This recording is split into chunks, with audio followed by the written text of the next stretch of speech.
நேத்து 2 படம் பார்த்தேன் நேத்து. காலையில ஃபர்ஸ்ட்டு ஒரு படம் பார்த்தேன். அந்த படம் எதேர்ச்சியா நான் எப்பவுமே காலையில ஒரு 8 மணி, 9 மணிக்கு எப்பவுமே காலைல எந்திரிச்ச உடனே ஒரு படம் பார்ப்பேன். அது அப்படி எதேர்ச்சியா நான் வந்து சும்மா ஓடிடி பிளாட்ஃபார்ம்ல போய் நமக்கு என்ன தோணுதோ, எந்த எந்த ஸ்டில் பார்க்கணும்னு தோணுதோ, எந்த படம் பார்க்கணும்னு தோணுதோ, அந்த படத்த அப்படியே ஓட்டி ஒரு 10 நிமிஷம் பார்ப்போம். அந்த படம் நம்மள உள்ள இழுத்துச்சுன்னா, அந்த படத்துக்குள்ள ட்ராவல் ஆகும் அப்படின்ட்டு என்னோட டெய்லி வழக்கமா அத வச்சுப்பேன் நானு. அப்படி நேத்து பார்த்த படம் வந்து செவ்விந்தியர்கள் பத்தியான ஒரு படம் பார்த்தேன். "பரி மை ஹார்ட் உடன் நீ" அப்படின்னு சொல்லிட்டு ஒரு படம். அந்த படம் பார்த்து முடிச்சுட்டு ஒரு ஒரு பெரிய ஒரு மாதிரி படம் முடிஞ்ச உடனே அந்த படம் கொடுத்த தாக்கம் வந்து ரொம்ப டிஸ்டர்ப் பண்ணுச்சு. நான் உடனே ஆஃபீஸுக்கு போய் என்னோட என்னோட அசிஸ்டன்ட் டைரக்டர்கிட்ட அந்த படத்தை பார்க்க சொல்லி அதை பற்றி டிஸ்கஸ் பண்ணிட்டு இருந்தோம்.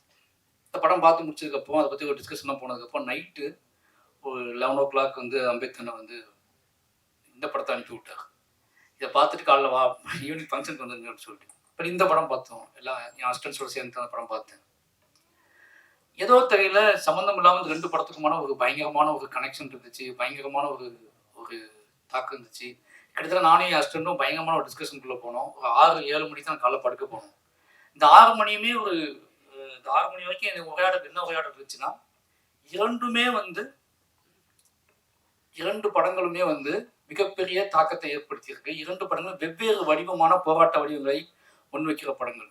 இப்போ வந்து எனக்கு என்ன தோணுச்சு அப்படின்னா, மயிலாடு பார்த்துட்டு என்னன்னா, இந்த மயிலாடு படத்துக்குள்ள நிறைய விஷயங்கள் இருக்கு. நான் வந்து படத்தோட தாக்கத்துல இருந்து பேசுறதுனால சொல்றேன். இது சரியா, இது தப்பா? இந்த முடிவு, இந்த இந்த இந்த வடிவம், எளிய மக்களோட கடைசி ஆயுதம், எளிய மக்களோட கடைசி முடிவு, இதை இப்படி முன்மொழியலாமா, இதை வைக்கலாமா அப்படின்னு சொல்லி ஒரு காரசாரமான விவாதத்துக்கு நம்ம தள்ளப்பட்டோம். எனக்கு என்ன அப்படின்னா, என்கிட்ட நான் என்ன பதில் சொல்ல போறேன்னு சொல்லிட்டு என்னோட உதவி இயக்குநர்கள் வந்து ரொம்ப காரசாரமான விவாதத்துக்கு அழைச்சிட்டு போனாங்க. ஒரு 6 மணி வரைக்கும் ஒரு பயங்கர டிஸ்கஷன். ஏன்னா நிறைய பேத்துக்கு இந்த முடிவு சரியா அப்படி ஒரு பெரிய குழப்பம் இருந்துச்சு இந்த படத்தோட முடிவுல. பட் நான் என்ன பண்ணேன்னா, இந்த 2 படத்தையும் மண்டக்குள்ள ஓட்டி பார்த்தேன். பார்க்கும்போது ஒரு மிகப்பெரிய தத்துவமா நிலைநிறுத்தப்படக்கூடிய, ரொம்ப நிலையானதுன்னு சொல்லப்படக்கூடிய ஒண்ணு நம்மளை வந்து அடக்கி ஆண்டுகிட்டு இருக்கும்போது, அது வந்து ஒரு ஒரு வடிவமா இருந்துச்சுன்னா அதை எடுத்து அது ஒரு பில்டிங்கா இருந்துச்சுன்னா அதை உடைக்கலாம். அது ஒரு கேட்டா இருந்தா உடைச்சு திறக்கலாம். அது காத்து மாதிரி பரவிட்டு இருக்கும்போது, அது ஒரு பேர் இருளா இருக்கும்போது, அதை எப்படி வென்றெடுக்கிறது, அதை எப்படி திருத்துவது, அதை எப்படி மாத்துவது, அதை எப்படி ஜெயிப்பது அப்படிங்கிறது ஒரு பெரிய குழப்பம் இருக்கு. எல்லாத்தையுமே நான் தான் கொடுக்கணுமா, எல்லாத்தையுமே நான் தான் இழக்கணுமா அப்படிங்கிற ஒரு கேள்வியே அசிஸ்டன்ட் முன் வச்சாங்க. நம்ம ஏன் எல்லாத்தையும் இழக்கணும், அப்படி ஒரு முடிவு இந்த படம் வைக்குதா அப்படின்னு கேள்வி கேட்டாங்க. அப்போ நான் சொன்னேன், ஒரு பேர் இருள் உன்னை சூழும் போது நீ ஒரு பெரிய வெளிச்சத்தை பார்க்க வேண்டிய கட்டாயத்துக்கு உள்ளாக்கப்படுற. இந்த பாயிண்ட் ஆஃப் இந்த படத்தை நீ புரிஞ்சுக்க ட்ரை பண்ணு அப்படின்னு சொல்லி கிட்டத்தட்ட எனக்கு வந்து ஒரு பெரிய வெளிச்சமா தான் மயிலாடு படம் இருந்துச்சு. ஏன் அப்படின்னா, இந்த படத்துக்குள்ள என்னதான் நடக்கும், இந்த படம் இந்த முடிவு எப்படிதான் போகுதுன்னு நான் யோசிச்சு பார்த்துக்கிட்டே இருக்கும்போது, இந்த படத்தோட முடிவு நீ ரொம்பவே தர்க்கத்துக்கு உள்ளாக்கிச்சு. நான் ஏத்துக்கணுமா ஏத்துக்கூடாதா அப்படின்னு சொல்லி. ஃபர்ஸ்ட் நான் ஏத்துக்கல. அப்போ நான் கொஞ்ச நேரம் யோசிச்சுக்கிட்டே இருக்கேன். நைட்லாம் யோசிக்கிறேன். இது எப்படி எங்க அப்பா என்ன பண்ணியிருப்பாரு? இதே சூழ்நிலை எங்க அப்பா இருந்தா என்ன பண்ணியிருப்பாரு? எங்க அண்ணன் என்ன பண்ணியிருப்பான்? நான் என்ன பண்ணியிருப்பேன்? அவன் என்ன பண்ணியிருப்பான்? இவன் என்ன ஒவ்வொருத்துக்கும் ஒவ்வொரு வடிவமா தெரிய ஆரம்பிக்கும் போது, எளிய மனிதர்கள் கடைசியாக தாங்கிட்ட நீ என்கிட்ட இருந்து எல்லாத்தையும் புடுங்க ட்ரை பண்ற. என்கிட்ட இருந்து என்னைய மீறி என்னோட நிலத்தை புடுங்குற. ஏன்னா என்னோட நிலத்தை புடுங்குற, என் உடல் உறுப்புகளை புடுங்குற, எல்லாத்தையும் நீ புடுங்குற. உன்னைய நான் ஜெயிக்கணும்னு ஆசைப்படுறேன். உன்னை நான் ஜெயிக்கணும்னு ஆசைப்படுறனோ இல்லையோ. பட் நான் உன்னைய எப்படி வென்றெடுக்கணும்னு எனக்கு தெரியல. உனக்கு என்ன சொல்லி புரிய வைக்கணும்னு எனக்கு தெரியல. கடைசியா நான் உனக்கு நீ என் இதயத்தை பிடிக்கிட்டு போற.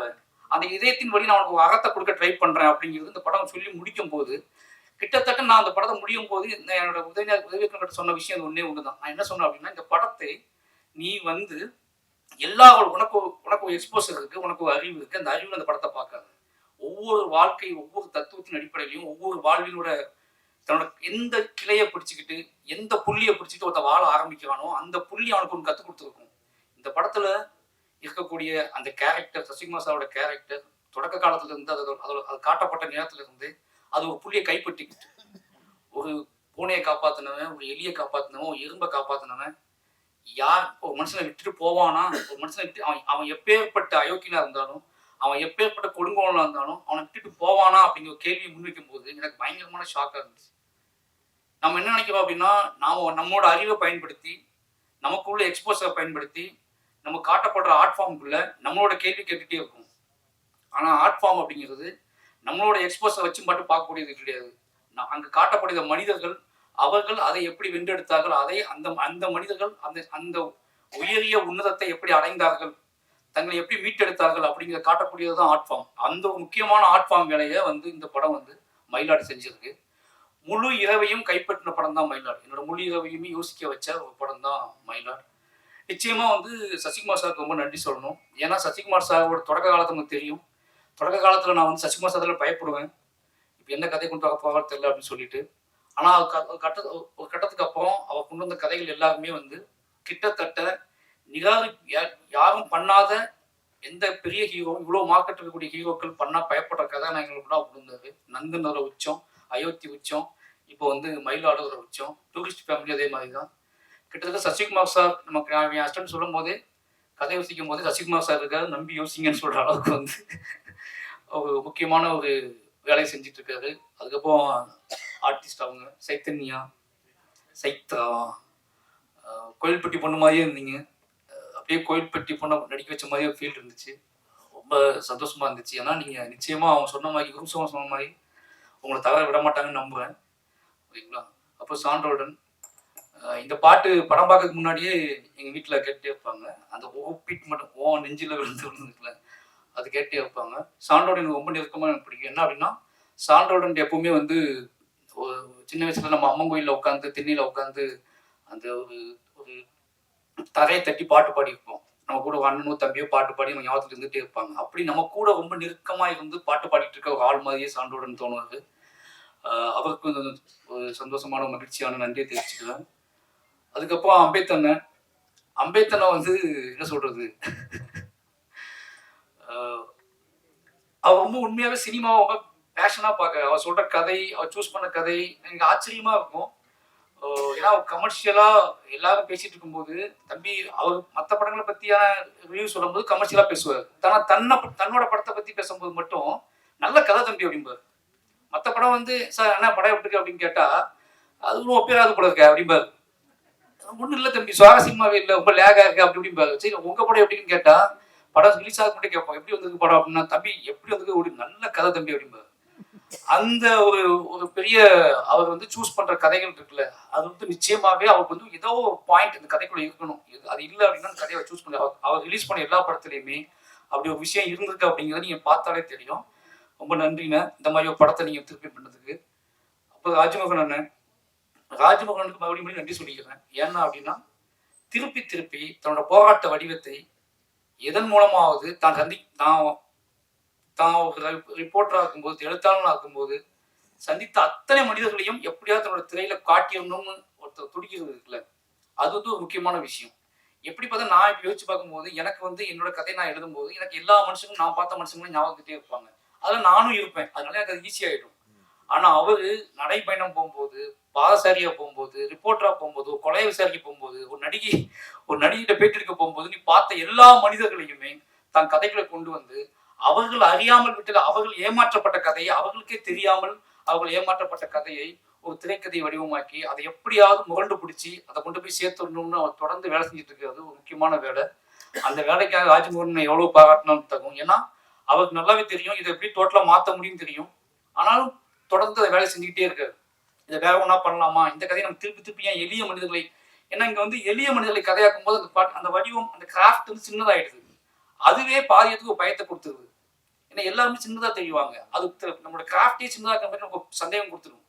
ஆனா அதுக்குள்ள அந்த கிராஃப்டுக்குள்ள அந்த சின்ன எளிய மனிதர்களை உள்ள வச்சுக்கிட்டு தன்னோட பகடியின் மூலமாக தாங்கிட்ட இருக்கக்கூடிய ஒரு பார்வையின் மூலமாக ஒரு நீங்கள் அறியாத ஒரு உண்மையை உங்களுக்கு கடத்தி அது ஒரு மிகப்பெரிய ஒரு உங்களை வெட்டி தலைமுனியை வச்சு இப்படிமா மனுஷங்க இருக்காங்க அப்படின்னு சொல்லி உங்களை அந்த படத்தை உள்வாங்க வச்சு ஜெயிக்கிற ஒரு வேலையை வந்து ராஜ்மோகனை பண்ணிக்கிட்டே இருக்காரு. அதனால ராஜ்மோகனுக்கு எப்பவுமே வந்து தமிழ் சினிமா ஒரு நன்றிகடன் பட்டிருக்கு. ஏன்னா இப்படியாப்பட்ட மனிதர்கள் இப்படியாப்பட்ட இயக்குநர்கள் இருக்கணும் அப்படின்னு எனக்கு நிறைய விஷயங்கள் தெரிய ஆரம்பிக்குது. அதனால ராஜ்மோகனுக்கு எவ்வளவு நன்றி சொன்னாலும் பத்தாது. மற்ற டீமுக்குமே மிகச்சிறைய குருசோம்னா எனக்கு ரொம்ப ஆச்சரியமா இருந்துச்சு. அது ராஜ்மோகன் எப்படி ஏதோ யூனிவர்ஸ் சொல்லுவாங்கன்னா அந்த யூனிவர்ஸ்ல இருந்து வேற உருவம் கொண்டு ஜோக்கர் கிளம்பி வந்து ஜோக்கர் கெட்டப்ப அவங்க கொடுத்துருக்காங்க. ஜோக்கர் படத்துல ஒரு கெட்டப் இருக்குல்ல, நம்ம அந்த ஜோக்கர். அந்த கெட்டப் போட்டு நீங்க உங்களோட பாடி லாங்குவேஜ், உங்க ஸ்டைல் அது ரொம்ப சொன்னா விளையாட்டா சிரிச்சு பார்த்துட்டோம். திடீர்னு படம் முடிஞ்சு பார்க்கும்போது யோசிக்கும்போது நம்ம திருநெல்வேலியில ஒரு போர்டு மாட்டி ஒரு பத்திரிக்கை வேலை பார்த்துட்டு இருந்திருப்பாங்கல்ல, சீரியஸா வேலை பார்த்துட்டு இருந்திருப்பாங்க. நீங்க சோசியல் மீடியா இருக்கும்போது நமக்கு வந்து ஈஸியா எல்லா வேலையும் எல்லாரையும் திட்டிட முடியுது, தான் யாருன்னு காமிச்சிட முடியுது. ஏதோ வகையில தனக்கு ஒரு கிடைக்குதுன்னு தெரியுது. ஆனா ஆரம்ப காலகட்டத்துல இந்த மாதிரி எங்கேயோ ஒருத்தர் இருந்துகிட்டு எழுதிக்கிட்டே இருப்பாங்க, செஞ்சுக்கிட்டே இருப்பாங்க, கம்ப்ளைண்ட் போட்டுக்கிட்டே இருப்பாங்க, மக்கள்கிட்ட போய் எப்படியா சொல்லணும் துடிப்பாங்க அந்த உண்மையை.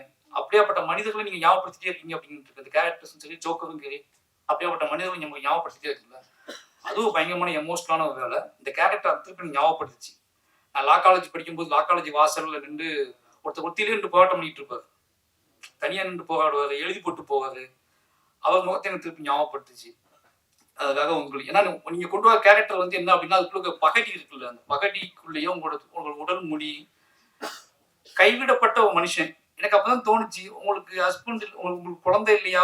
அந்த படத்துல வந்து உங்க குழந்தை இல்லை, உங்க ஒய்ஃபை காட்டல, உங்க வீட்டை காட்டல அப்படிங்கும் போது இது வந்து ஒரு மெட்டஃபரா எனக்கு பயங்கரமா டிஸ்டர்ப் பண்ணுச்சு. இவர் எங்க சாப்பிடுவாரு, எங்க தூங்குவாரு, இவர் யாருக்கு முத்தம் கொடுப்பாரு, இவர் இவர் யார் மடியில படுத்துப்பாரு, இவ்வளவு அடி வாங்கியிருக்காருல்ல, இவருக்கு யார் ஒத்தரம் கொடுத்துருப்பாங்க, இவ்வளவு விஷயங்கள் வந்துட்டு போயிட்டே இருந்துச்சு. அப்படியாப்பட்ட மனிதர்கள் இருக்காங்க அப்படிங்கிறது வந்து ஒரு பெரிய மன உளைச்சலையும் சொல்றது அவங்களை ரெகனைஸ் பண்ணி அவங்களை பாராட்டக்கூடிய ஒரு படமாவும் இந்த படம் இருந்துச்சு அப்படிங்கிற ஒரு பெரிய சந்தோஷம். நிச்சயமாவே மயிலாடு வந்து இன்னைக்கு நீங்க பார்க்குற சினிமாக்கள் நீங்க ஏன்னா நம்ம வந்து பயங்கர நிறைய முன் தீர்மானத்தோட ஜட்ஜ்மெண்டலோட நம்ம வந்து சினிமாக்களை அணுகுறோம். ஒரு சின்ன டைம் கூட கொடுக்கறது இல்லை. நம்ம சின்ன விஷயங்கள் கூட நம்ம வந்து என்ன பண்றோம்னா அவங்கவுங்க மொழியில அவங்கவுங்க கதையை சொல்றதுக்கு நம்ம விருப்பப்பட்டது இல்லை. நீங்க உங்களுக்கு பிடித்தமான மொழியில கதை சொல்ல நீங்க கேட்குறீங்க அப்படிங்கிறது சினிமா கொண்டு தள்ளி நிப்பாட்டிருக்காங்க. நீங்க யாரெல்லாம் சினிமாக்குள்ள யார் வேணாலும் எப்படி மீடியாக்குள்ள நீ யார் வேணாலும் வந்து என்னென்ன மொழியில வேணாலும் எப்படியாப்பட்ட உடல் மொழியோடும் ஒரு வீடியோ பேசி போட முடியுமோ அதே மாதிரி தான் சினிமாவும் நீங்க ஆயிருக்கு.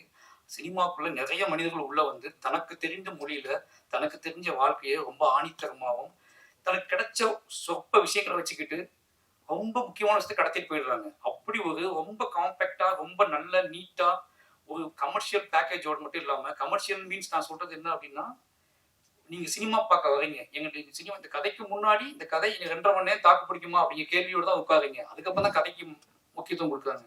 அதையும் மைண்ட்ல வச்சு ராஜ்மோகனா தன்னோட பக்கெல்லாம் சேர்த்து ஒரு அழுத்தமான ரொம்ப மனதை நிகழக்கூடிய வாழ்வின் மீது பெரிய நம்பிக்கை வரக்கூடிய பெரிய தத்துவங்களை ஜெயிக்க முடியுமா, பெரிய அதிகாரங்களை ஜெயிக்க முடியுமா, அதெல்லாம் காத்துல பரவிட்டாங்க, இனிமேல் அவங்க ஜெயிக்கவே முடியாது அப்படிங்கிறத தாங்கிட்டு இருக்க எளிய தத்துவத்தை வச்சு அடிச்சு காலி பண்ணியிருக்காரு. அது ரொம்ப முக்கியமான விஷயமா அந்த படத்தை பாக்குறேன். ஏன்னா வேற வழியே இவங்க எப்படி ஜெயிக்கிறதுனே தெரியல. ஜெயிக்கவே முடியாதுன்னு நினைச்சிட்டு இருக்க மனிதர்களை தாங்கிட்டு இருக்கிற ஒன்னே ஒண்ணு அறம், அந்த அறத்தை வச்சு ஜெயிக்க முயற்சி பண்ணியிருக்காரு, ஜெயிச்சிட்டாரு. அவருக்கு மொத்த டீமுக்கும் நன்றியும் வாழ்த்துக்கள்.